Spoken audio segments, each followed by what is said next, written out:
ලංකාවේ ප්‍රවීණ කවි නිර්මාණකරුවෙකු වන රත්නශ්‍රී විජේසූරිය ශූරින්ගේ ගොළුබෙල්ල සහ ළමයා කවිපන්තියේ මේ උදෙසා සුන්දර පාඩමක් උගන්වනවා.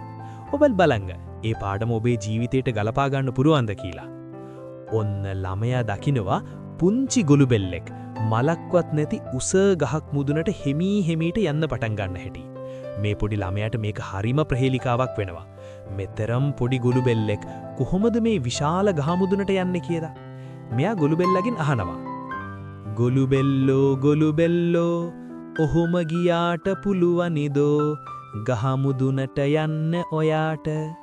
එතකොට ගොළුබෙල්ලා කියනවා උසට උසේ ගහ හැදුනෙත් නෑ එක රැට ඇයි ළමයෝ තේරෙන්නේ නැද්ද ඔයාට.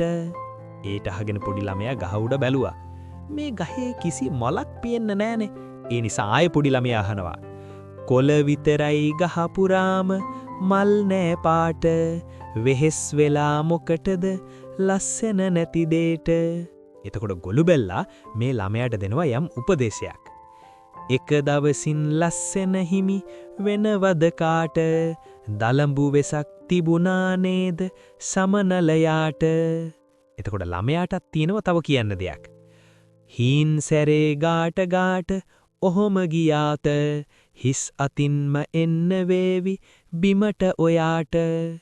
එතකොට ගොළුබෙල්ලා මේකේ ලස්සනම කතාව පොඩි ළමයාට කියා දුන්නා. හිමින් ගහ මුදුනට මා යන දාට මල් පිපේවි ගහ මුදුනේ ලස්සන පාට.